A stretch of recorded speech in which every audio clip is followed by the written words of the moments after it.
अस्सलामुअलैकुम नाज़रीन, घर में कई किस्म के मसलों को हल करने के लिए हम मुख्तलिफ़ टोटकों का इस्तेमाल करते हैं।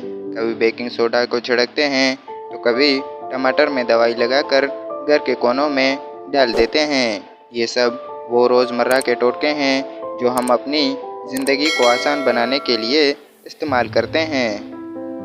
आज की इस वीडियो में मैं आपके लिए एक ऐसा टोटका लेकर आया हूँ जिसको इस्तेमाल करके आप अपने रोज़मर्रा के कामों को आसान बना सकते हैं और ये आपके घर से साफ़ सफाई के लिए एक बेहतरीन मददगार साबित होगा।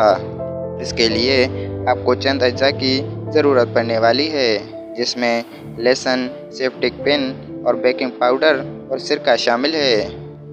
आपने करना ये है कि एक सेफ्टिक पिन को लेना है और इसमें 5 से 6 दाने लहसुन के डाल देने हैं और फिर ऊपर से सिरका छिड़क कर बेकिंग पाउडर को छिड़क कर घर के कोनों में लटका देना है। या अगर लटकाने की जगह ना मिले तो इसे घर के कोनों में रख देना है। इसके इस्तेमाल से छिपकलियाँ, लाल बेग, खटमल और उड़ने वाले मोज़ी परिंदों से निजात हासिल कर सकते हैं और इसे चूंटियों के लिए भी इस्तेमाल कर सकते हैं। नाज़रीन, ये थी हमारी आज की वीडियो। मिलते हैं किसी नई वीडियो में किसी नए टॉपिक के साथ। तब तक के लिए मुझे दीजिए इजाज़त। अल्लाह हाफ़िज़।